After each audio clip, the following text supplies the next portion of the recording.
Once again, I'm live, and this one is going to be a quick video, or not so quick, on how do you become a Nazarite. In previous videos on the Nazarite vow, I mentioned that it is a vow. It's one that you can take on your own, by yourself. You don't need any congregation. There's no ceremony behind it, although that might not be such a bad idea if you want to be held accountable, much like you take your wedding vows in front of a congregation of friends, family, and others.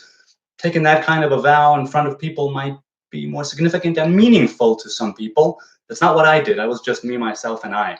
But I want to read a part from the Gemara, from the Talmud, that speaks about, or is it the Mishnah? The Mishnah, which speaks of the oral traditions, at any rate, that speaks about uh, the uh, the Nazarite vow, its resolve, and how it's done as a kind of story. So at the time of, well, whenever it was, I don't recall, at the time of the Mishnah of the temple, there was such an animal known as a koi, and it wasn't clear whether this was a beast or an animal, right? Predator, prey, whatever it was. So I'm going to read now.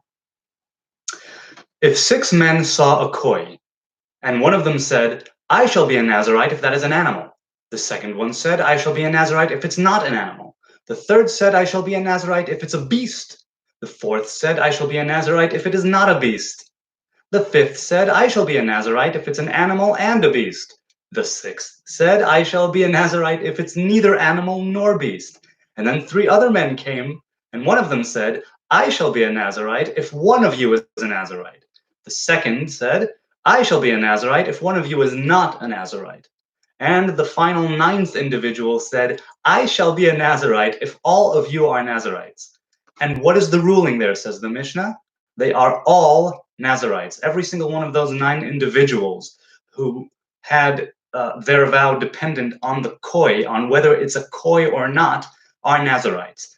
Another way to become a Nazarite, and this is just to show you how ridiculously easy it is, it's if you see a Nazarite coming down the street and you know that it's a Nazarite, and you say, I want to be like him, that is already something which binds you according to halacha, according to Jewish law. It doesn't mean it has to apply to you specifically, but according to the tradition laid out in the oral traditions of the Torah, if somebody does that, I want to be like that, that's already a vow. I vow to be as that person. That's already a vow of a Nazarite for at least 30 days.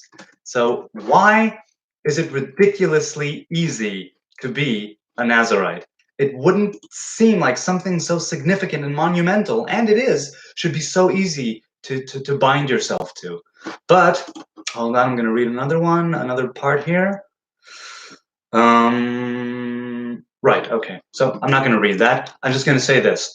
The idea of being a Nazarite is that you make a sincere effort to embrace life, to return to your roots, your source, and consequently to God. It's one and the same. The Nazarite way of life, as I see it, and as I have specified in many other videos, I feel it to be this ideal, not ideology per se, but some kind of ideal. Certainly for those who feel it might be a part of them, having to do with them, people who are pulled in that direction. But even if not, there's a reason why there are no prerequisites to taking the vow. The only prerequisites are that you be a man or a woman of the Hebrew people, of the, of Israel, of the tribes. That's it. And I mentioned that in one of my earliest videos. There's a reason why there are no prerequisites. It's because we all have that task of returning to our roots, discovering who we are, strengthening our connection to oneself, to each other, to the Most High. And you don't have to do it through the Nazarite vow. Again, the Nazarites have always and ever been a very small bunch, very uncommon, certainly in this day and age, though they do exist. And I feel the reason why it's ridiculously easy to make that vow, you could do it so indirectly and it still counts. Those 9 people with the koi, is it a beast? Is it an animal? Are you Nazarites? Am I a Nazarite? Even the 2 houses of lore who were adversaries, the house of Shammai, the house of Hillel, at where that koi story is mentioned, the ones who rule more severely say that they are all definite Nazarites, And the ones who are more lenient, the house of Hillel, claim that those 9 individuals with the koi are Nazarites by doubt. So there's nobody who excuses those 9 individuals from their vow. I think that it's set up that way because it's something we should all, well, all, it's too strong a word, but certainly those who are feeling pulled towards it, if you want to be a Nazarite, there are a billion ways to make that vow. That's what I mean. I mean, if you have that desire to separate yourself, if only for 30 days, or a lifetime, whatever it is, if you have that desire to get closer to yourself and to others and to God, then the door is open. So many doors are open. All you need to choose is how you do it, because you can do it almost through anything, through, like these 9 individuals showed us, through pointing at an animal and saying, if this is true about that animal, I'm a Nazarite, and someone, or, you know what I mean? You're not even, it could be in the middle of the day, you're passing by, you see someone or an animal like the koi, and you say, let's see a zebra, right? You can see a zebra. You go to the zoo with your family and you see a zebra, and suddenly the spirit moves you to say, to take your vow. You can say, I'm taking a Nazarite's vow, or you can say, if that is a zebra, I'm taking a Nazarite's vow, or I am a Nazarite if that's a zebra. You could attach it and attribute it to anything because it is the source of everything. That's kind of the way I think about it. The Nazarite vow is innately, inherently connected with a very deep, deep root of human nature. It happens that the Israelites were given the commandment, but I see it more as a universal human thing, and not everyone agrees with me, but that's how I certainly see it.